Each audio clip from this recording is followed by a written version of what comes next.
እንደምታዩት ፊቷ ከጥቅም ውጭ ሆኗል። የተከፈላት ግን 200 ድርሃም ብቻ እንደሆነ ነው የተናገረችው ማለት ነው። የሀገሬ ልጆች እባካችሁን አሰሪዎቻችሁ ይህን ነገር አድርጉና ብር እንክፈላችሁ ሲሏችሁ በጭራሽ አትስማሙ። ምክንያቱም ከጥቅሙ ይልቅ ጉዳቱ ነውና የሚያመዝነው። ለታዋቂ ሰዎች ይህን ስራ ለማሰራት በርካታ ገንዘብ እንደሚጠየቁ ስለሚያውቁ አንዳንድ አረቦች እንግዲህ በሰራተኞቻቸው ላይ ይህን ስራ ሲሰሩ በየሶሻል ሚዲያው እናያለን ማለት ነው። ከዚህ ላይ እንግዲህ እንደምታዩኝ ከመዳሜ ጋር መድኃኒት ልንገዛ መድኃኒት ቤት ገብተን ነው ማለት ነው። አሰላሙ አሌይኩም ወራህመቱላሂ ወበረካቱ። ክርስቲያን ወገኖቼ ሰላም ብያለሁ። እንዴት ናችሁ? እኔ ያለው አልሐምዱሊላ። መይሙ ሸቃሊት ነኝ። ዛሬ በአዲስ ቪዲዮ መጥቻለሁ። አብራችሁኝ ቆዩ። ለቻናሉም አዲስ ከሆናችሁ ላይክ፣ ሰብስክራይብ በማድረግ ቤተሰብ ሁኑ። ውድ ቤተሰቦች የሀገሬ ልጆች ዛሬ ለጥንቃቄ ከጠቀማችሁ ብዬ አንድ ነገር ላካፍላችሁ ነው የመጣሁት። ይህን ሐኪም ቤት እዩት ማለት ነው። ወደዚህ ቦታ መመላለስ ከጀመርኩኝ ትንሽ ሰንበት በት ብያለሁ። የምመላለስበት ምክንያትም ጥርሴን እየታከምኩ ነው ማለት ነው። እና ሐኪም ቤቱ በጣም ሰፊ ነው። የተለያዩ ሀገር ዜጎች ይገኙበታል። ወረፋ ምናምን አለውና እንግዲህ እሄዳለሁ ወረፋ እስከሚደርሰኝም በብዛት ማለት ነው። የሀገሬ ልጆች የተለያዩ ዜጎች አሉ ብያቸዋለሁ። ከተለያዩ ዜጎች መካከልም እንግዲህ የሀገሬ ልጆችን በተደጋጋሚ አግኝቻ ቃለው። ከዚህ ሐኪም ቤት የሚመጡት አብዛኞቹ ያው እንደኔ ጥርሳቸውን የሚያማቸው ልጆች ናቸው ማለት ነው። እንግዲህ ዛሬ ግን ስሄድ ያገኘዋት የሀገሬ ልጅ በጣም የምታስፈራ የምታሳዝን ልጅ ነች ማለት ነው። በዚህ አጋጣሚ እስኪ አንድ ጥያቄ ልጠይቃቸው የሀገሬ ልጆች። ልጅቷ ወደ አረብ ሀገር ከመጣች ገና 4 ወሯ ብቻ እንደሆነ የነገረችኝ። ከአሁን በፊትም አረብ ሀገር አልሰራችም ማለት ነው። እና ከኢትዮጵያ ወደ ዱባይ አዲስ የሚመጡ እህቶቻችን ደሞዛቸው 800 ድርሃም ብቻ ነው ወይንስ አረቦቹ አንዳንዶቹ አውቀው እየሸወዷቸው ነው? እስኪ ንገሪ ማለቴ። እሷን ብቻ ሳትሆን ከትናንት ወደ ይመስለኛል አንዲት የዩቲዩብ ተመልካችም ደሞዜ 800 ድርሃም ነው የምሰራው ዱባይ ነው ብላይ ነበር ማለት ነው። እና ማለቴ አሁን ሳውዲ ለምሳሌ አለ እና ሳውዲዎች አዲስ የሚሄዱ ልጆች አሁን አንዳንድ ሺህ ብር ነው አይደል የሚሄዱት። የዱባይና የሳውዲ ብር ደግሞ ብዙም ልዩነት የለውም፣ የተወሰነ ነው የሚለያየው። እና ለምንድን ነው የዱባዮች 800 ድርሃም ብቻ የሆነው? እኔ ገና ዛሬ ስሰማንና በቀደም ያችን ሲጽፍልኝ እንጂ እስካሁን ድረስ የማውቀው በ1 ሺህ ብር እንደሚመጣ ነው ማለት ነው። እና ውድ ቤተሰቦች ይቺ ልጅ በጣም ቆንጆ የልጅ ነች፣ ግን ፊቷ በጣም ተበላሽቶባታል። እና ከመዳሜ ጋር ቁጭ ብዬ ከጎኔ መታ ከኛ በኋላ ነው የመጣች። ቁጭ ላይ ስትመጣ የገባችው ከሹፌር ጋር ነው ማለት ነው። ሹፌሩ ፈንጠር ብሎ ሲቀመጥ እሷ ደግሞ መታ ከኛ ጎን ነበር የተቀመጠችው። እና ሀበሻ ነች ስትለኝ እኔም ድንግጥ ብዬ አዎ ሀበሻ ነኝ አልኳት። አንቺ ሀበሻ ነሽ እንዴ ስላት አዎ አለችኝ። እና ፊቷ በጣም በሚያሳዝን ሁኔታ በልሸትሸት ተብሎባታል ማለት ነው። የሀገሬ ልጆች ልጅቷ ቆንጆ ነች፣ ግን መልኳን አጥፍቷታል ማለት ነው።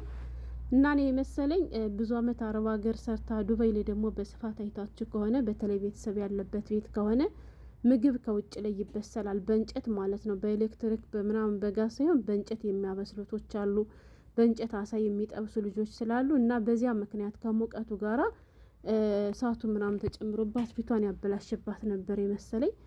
ግን እንደዚህ አይደለም። ልጅቱም ብዙ ጊዜ አረብ ሀገር አልሰራችም። ገና ከመጣች 4 ወሯ እንደሆነ ቋንቋም አትችልም በነገራችን ላይ ማለት ነው። እና የምሰራበት ቤት ጥሩ ቤት ነው ያሉ 2 ልጆች ናቸው ብላለች። እና መዳም እና ሹፌር ባል ሆነው ነው የሚኖሩት ማለት ነው።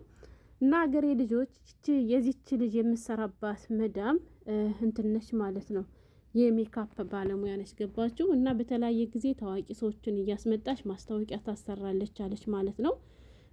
ብቻ ከቤት አትቀመጥም፣ በዚህ ስራ ነው የምትተዳደረው፣ ሌላ ስራ የላትም ብላለች ማለት ነው። ከቤት እየመጣም ይሰራለ፣ እሷም እየሄደች የምሰራቸው ሰዎች አሉ አለች ማለት ነው። እና ይቼታችን ደግሞ ቆንጆ ስለሆነች ይች መዳም ምን ትላታለች መሰላችሁ? ሰው እያስመጣው ብር እየከፈልኩ ነው እና የማሰራው፣ አንቺም ቆዳሽ ያምራልና ሜካፕ ልስራሽና ቪዲዮ ልቀርጽሽና ወደ ሶሻል ሚዲያ እንትን ብዬ ማስታወቂያ ልስራ ምናምን ማስታወቂያ ስሪልኝ አለችኝ አለች ማለት ነው። የሚገርማችሁ ነገር ልጅቷ ሙስሊም ነች ማለት ነው። ገብቷቸዋል። ልጅቱ ሙስሊም ሆና ያንን ሜካፕ የሰራቻት ለታ ግን ቪዲዮ የቀረጸቻት ያለ ምንድነው ያለ ሂጃብ ነበር ማለት ነው። ገባችሁ? ጸጉራን ሰው አመጣች አሰራች ምናምን አለች። እና መጀመሪያ እንደዚህ ያለችኛል ማስታወቂያ ስሪልኝ ስትለኝ እኔ ፈረው ምናምን፣ ምክንያቱም ቤተሰቦች ያዩኛል ብዬ ፈርቼ ነበር አለች ማለት ነው። ሜካፕ ስለምትሰሪ ብዙም አይለዩሽም ቤተሰቦች አለችኝ አለች ማለት ነው። ከዚያ ያው ልጅቱም አዲስ ነች ታውቃላችሁ። የገጠር ልጆች ብዙዎቻችን በዲን በኩል ደካሞች ስለሆነ የምታውቀውም ነገር ስለሌላት እድሜ ለአረብ ሀገር አረብ ሀገር ነው ትንሽም ቢሆን አይናችን ድንገልጥ ያደረገንና እሱ እንደዚያ ስትላት ትሻለች እና ሜካፑን ሰራቻት። ሂጃቡን ማውለቂ ስትላት ሳታቅማማ ጸጉሯን ሁማን ሄር ምናምን ቀጥላላት። በዚያ ሁኔታ ሜካፑን ከጨረሰች ጸጉሯን ካሰራቻት በኋላ የራሱ የሆነ ካሜራማን አላት፣ ሁሌም እየመጣ የሚቀርጽላት አለ። እሱ ተጠራ መጣና ላይ ፎቶና ቪዲዮ ተነሰው ትላለች ማለት ነው ልጅቱ። ከዛ በኋላ ከቀረጻ በኋላ ጨርሼ ወደ ክፍሌ ገብቼ ፊቴን ታጥቤ ልብሴ ምናምን ቀይሬ ያው የሚሰራውን ስራ ማታ ሰራርቼ ምናምን ከጨረስኩ በኋላ ልክ ሁልጊዜ እንደማደርገው አደረግኩና ወደ ክፍሌ ገብቼ ተኘሁ ትላለች ማለት ነው።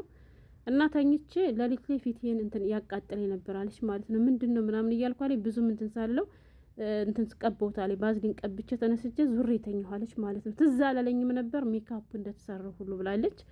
ከዛ በኋላ ጧት ስነሳ ግን በሚያሳዝን ሁኔታ ፊቷ እንዳለ በጣም ኩፍ ብሎባት እንትን አልኩታለች። እንደዚያው ነው ተነስተዋለች። ያው የሰው ቤት ነውና ተነስተ ስታጠማል ያ እንትን ያቃጥለኝ ነበር አለች ሳሙናው ምናምን ሲነካው ብቻ ተነሳችና ስራ ገባች። በዚያ ሁኔታ ውስጥ እንግዲህ ለ4 ቀን ያክል ወደ ሕክምና ሳተድ ልጅቷ ቆየች ማለት ነው። ሴትዋ አንዳንድ ሜካፕ የሚቀበል ቆዳና የማይቀበል ቆዳ አለ። ችግር የለም ጉዳት አያመጣብሽም፣ ምንም ችግር የለ ይጠፋል ምናምን ብላ የሆነ ክሬም ሰጠችኝ። እሱን ክሬም ስቀባ ሰነበትኩ።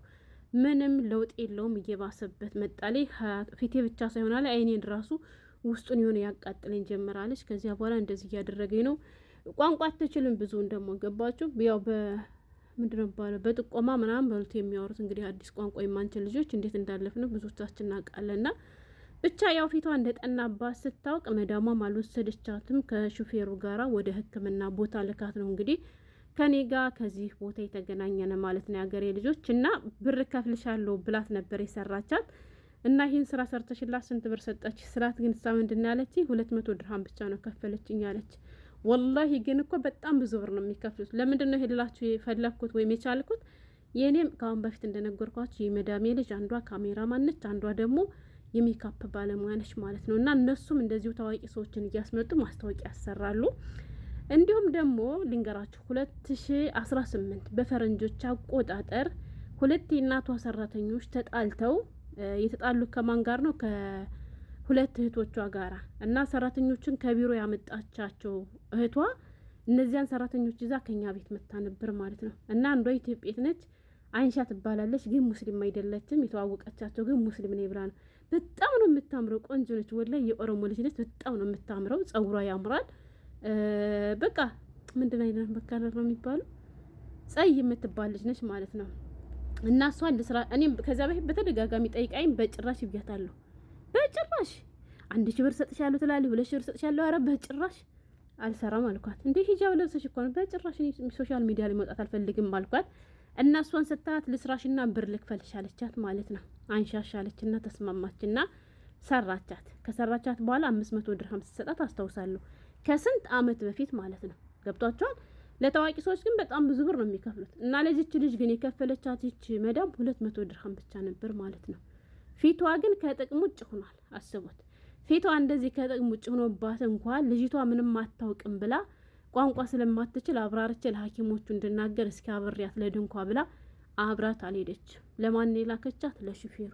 ስለዚህ አገሬ ልጆች አሰሪዎቻችሁ የሜካፕ ባለሙያ ሆነው እንደዚህ ያለ ስራ እንስራ ስሩልኝና ብር ልስጣችሁ ማስታወቂያ ስሩ ሲሏችሁ በጭራሽ አትስማሙ። በእርግጥ የሁሉም ሰው ቆዳ እንደዚህ ይሆናል ማለት አይደለም፣ ግን ከሰራችሁ ደግሞ ጥሩ ገንዘብ ተቀበሉ። ከመሰራታችሁ በፊት ይሄን ያክል ልምሰጭኝ ከሆነ እሺ ብላችሁ ተስማሙ እንጂ ዝም ብላችሁ የነሱ መሸቀያ ብቻ አትሆኑ። ያንዳንዱ ሰው ቆዳ ደግሞ ልክ እንደዚህ ልጅ ደርሶ እንደዚህ የሚሆንባችሁ አሉ። ግን እንደኔ ባትሰሩ ቢቀርስ የምታገኙትን ደሞዛችሁን በረካ ያድርግላችሁ። እና በጣም ያሳዘነችኝ እና ልጅ ልታከም መታ ያውኛ ቀድመን ስለገባነ ገና ተረዋ አልደረሳትም ነበር። እኔም ትቻት መጣው ማለት ነው። ስልኳን ተቀብያታለሁ።